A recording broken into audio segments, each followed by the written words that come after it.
Good evening, this is Kuro. Got a ranked game in my Kurfurst. This was a replay requested by a somebody who made comments on my YouTube channel. Going over the matchmaking, a bunch of fat boats, bunch of cruisers, only one DD, a Holland. It can spam some torpedoes. The German battleship line really doesn't have a very good torpedo belt, and you'll torpedoes are a pretty big threat to these battleships. Um, so that's probably my number one threat in the game. I do have Hydro to help somewhat with the torpedoes, um, but we're gonna go ahead kick this one off. And the first thing that I want you to notice is I'm trying to sail away from my friendly battleships, and why I'm trying to do that. This Borgon, if he sails out this way, he's going to have shots, going this way. So me sailing this way, we start to get some crossfire, where any which way that an enemy ship pushes into these areas, they're going to start opening up their broadside to one of us. And this is how you start um, to develop map control with creating these lines that an enemy ship isn't going to be able to advance across without risking losing a significant amount of HP quickly to a battleship. So my initial position, I know I'm headed out this way, but I'm really looking back in here for shots, because this is where I expect ships that are going to be sailing more broadside to me. And if you look, you can see what it looks like on my side of the team. You see we've got a Thunderer sitting out there in the moon. I'm just going to do a little bit of speed juking here, see who I can bait to shoot at me.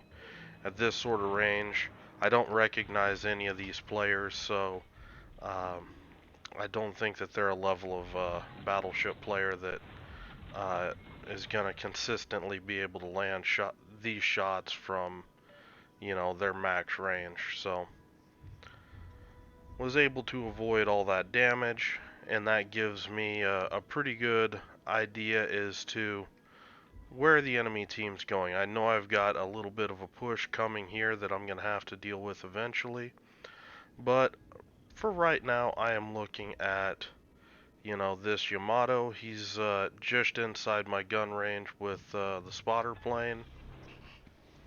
I'm going to try to line up a shot on him. Now, I make no apologies. I am not a battleship main. Um, I know enough to get myself in trouble. Um, and the one thing that I do lack is long-range marksmanship. That's needed to be a really good battleship player, and you're going to see a little bit of that right here. This is what I'm looking for, and you just heard me slam on the brakes right here because this is what I'm looking for. I actually take this shot expecting this Petro to just slam on the brakes, and instead this guy, they're going right for this island. So because they're not slowing down, my shot's a little far behind. I'm gonna go ahead and line up another shot. Really need to get this guy before work down before he gets into these islands.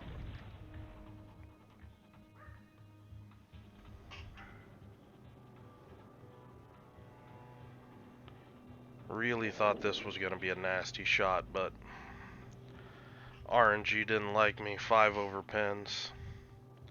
So right here, I'm taking a look at the Yamato, but I really want to get into what's up in front of me.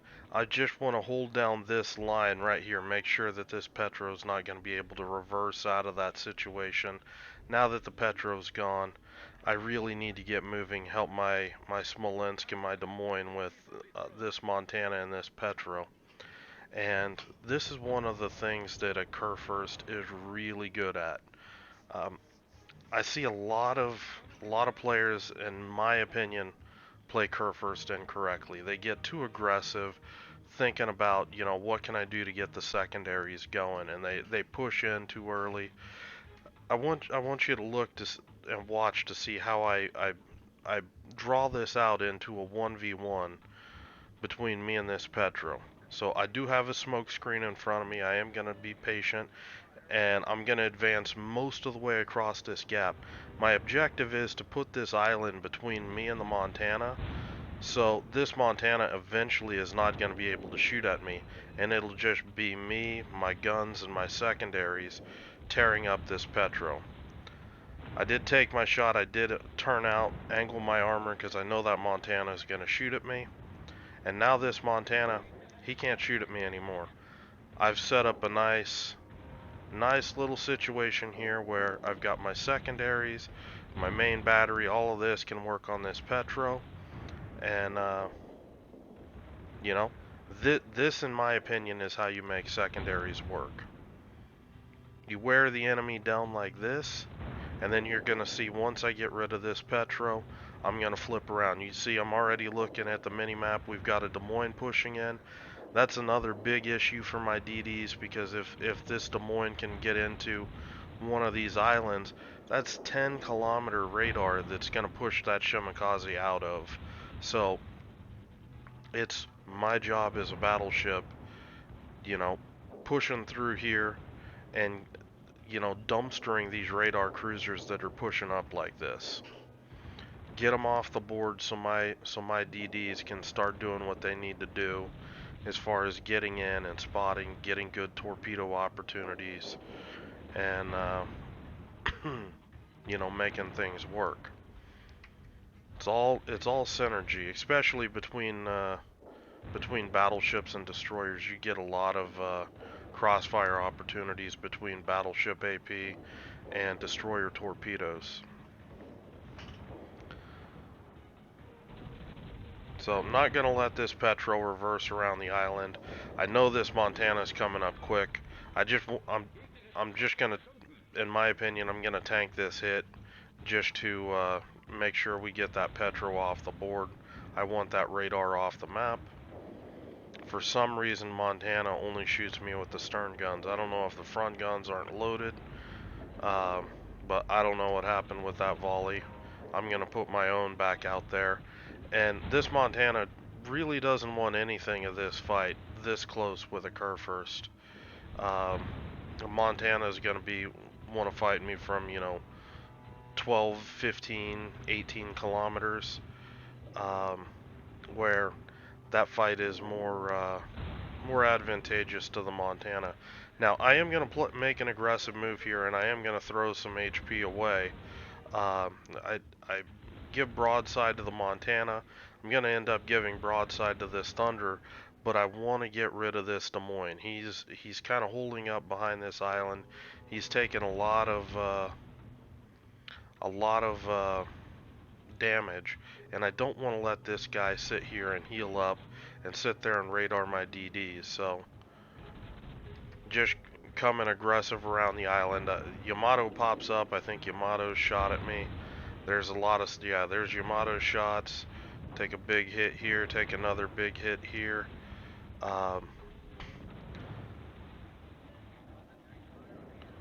But just trading my HP, just want to make sure that I get this Des Moines off the table. He's just in one of those positions he needs to go. You can see the effect of those torpedoes. Holland torpedoes, they hit very, very light. But in this instance, without much of a torpedo belt, you do take significant damage. Now, I did have a misplay here. I thought that I heard flooding, and I repaired what I thought was a flooding and a fire. I don't think that I flooded there. I think I just didn't hear correctly, and that leaves me vulnerable now to follow-up fires, because my repair party is also down as well. So I am staying angled to this Thunder. I did tank a pretty good hit. Thunder just it's just a really squishy battleship trying to push in and brawl, especially against something like a Kurfurst.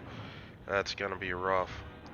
I do see that I am going to take another torpedo. I don't want to take a big hit from the Thunderer, so just staying angled to the Thunderer,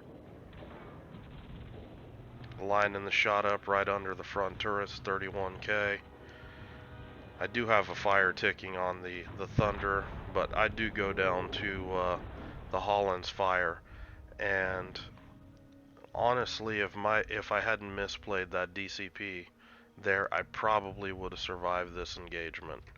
So it's one of those things you got to be really sharp with your damage mitigation techniques as a battleship player. That one mistake right there cost me, and if this was a much closer game, that potentially could have cost us the game. I still had plenty of repair parties and stuff that I could have disengaged a bit, healed up, and come back pretty scary, and especially in an arms race mode where you've got the repair party bonuses. It gets absolutely disgusting with something like a Kurfurst with um, how much HP you regenerate. Um, it's it's a pretty nasty ship to deal with over the course of a game if you can't knock it out. So my team's just going through the mop up right now. Um, but I pulled this game mainly because it showed the good ideas of playing the battleship. The initial early on, just blocking areas, gaining some map control where you're just denying enemy ships. For example, the Petro pushing into this island here. That's the battleship's job to keep that push from happening. Or if it does happen, that you're able to severely punish it, so it's that move is not going to have a dramatic impact on your team later in the game. Um, you know, Later on in the game, blunting a push from the Petro from the Montana, turning it back, killing the Petro, coming around the corner, killing the Des Moines, really just focusing on erasing any of the radar threats on my half of the map. Really want my DDs to be able to move around however they see fit. All of this stuff is stuff the battleship players should be looking at. And when you get those opportunities, be aggressive coming around those corners and just getting rid of those guys. That's how you're going to win games. So anyway, hope you guys enjoyed this video. Again, I'm not a battleship main. Um, you guys, guy asked for a Kurfurst game, so you guys have it. Um, if you have any questions or comments, let me know. I will point out this is pretty neat. It's very rare that I see this many people break 2.4k XP. So it was pretty cool that we had 3 guys that just smashed that enemy team. So if you guys have any questions or comments, let me know. Hope you're having a good night, and I will talk to you later.